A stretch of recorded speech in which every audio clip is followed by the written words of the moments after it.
गहिनीनाथ गड वारकरी संप्रदायातला एक महत्वाचा गड मानला जातो। श्री संत वामनभाऊ महाराजांनी या गडाच्या माध्यमातून हजारो लाखो लोकांचं जीवन बदललेलं आहे।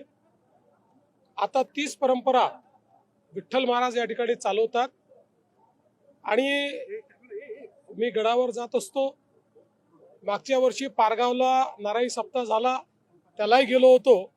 त्याच वेळी म्हसोबाची वाडी इथल्या ग्रामस्थांनी मला यावर्षीचं निमंत्रण दिलं होतं। म्हसोबाची वाडी श्री विठ्ठल महाराज यांची जन्मभूमी देखील आहे, त्यामुळे या सप्ताहाला उपस्थित राहावं ही माझीही इच्छा होती आणि आज ती इच्छा पूर्ण झाली। पुन्हा वामन भाऊंचा आशीर्वाद मिळाला आणि प्रसादही मिळाला। मला त्याबद्दल खूप समाधान आहे। इथली भाविकता, इथला भक्तिभाव हा अतिशय सुंदर आहे। राहुरीतलं जे प्रकरण होतं तनपुरेंनी माघारी घेण्यात, राहुरीचं जे प्रकरण होतं तनपुरेंना माघारी घेण्यात तुम्ही यशस्वी असं आहे की प्राजक्त तनपुरे एक अतिशय चांगले नेते आहेत।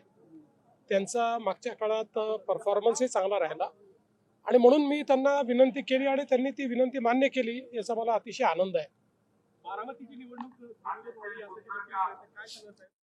मी आज काँग्रेसचे जे अध्यक्ष आहेत हर्षवर्धन सपकाळ यांना विनंती केली होती की बारामतीमध्ये अजितदादांच्या अतिशय दुर्दैवी आणि दुःखद निधनानंतर आता सुनेत्रा वहिनी उभ्या आहेत आणि आपल्या महाराष्ट्राची परंपरा राहिली आहे की अशा वेळी आपण साधारणपणे बिनविरोध निवडणुका करतो।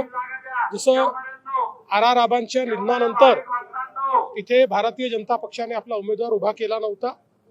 त्यांना मी विनंती केली, त्यांनी चर्चा करताना मला ते सकारात्मक वाटले, पण अजून आता काय निर्णय झालाय याची मला कल्पना नाही, कारण मी कार्यक्रमात होतो। नाशिकमध्ये अतिशय धक्कादायक प्रकार समोर आलाय। त्या ठिकाणी एका कंपनीच्या व्यवस्थापनातील काही लोकांनी धर्मांतराचा प्रयत्न केला, काही महिलांना शोषण देखील केलं त्या प्रकरणात। नाही, हे अतिशय गंभीर प्रकरण आहे। पोलिसांनी हे उघडकीस आणलेलं आहे आणि या अशा प्रकारच्या एका टेक्नॉलॉजी कंपनीमध्ये ज्या प्रकारे त्यांनी दबाव आणून आणि धर्मांतरण आणि लैंगिक शोषण केलं हे फारच धक्कादायक आहे।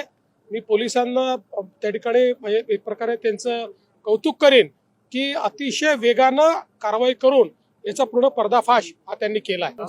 तुमचा आणि मुंडे साहेबांचा शेवटचा फोटो पाहून काय वाटलं? मला खूप माझं मन भरून आलं, कारण ज्या शेवटच्या कार्यक्रमात मुंडे साहेब आणि मी होतो त्या कार्यक्रमाचा फोटो आज मला प्रेझेंट मिळाला। मला असं वाटतं शेवटी आमच्या जीवनामध्ये मुंडे साहेबांचं एक वेगळं स्थान आहे। आमच्या सगळ्या वाटचालीमध्ये त्यांचा एक खूप मोठा वाटा आहे।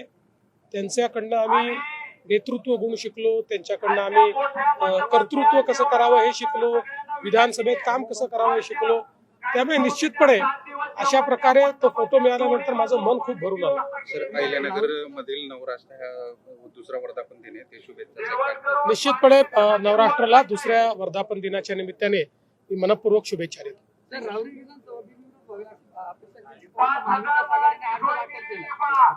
नाही, आमचा प्रयत्न होता, आमची सगळ्यांना विनंती होती।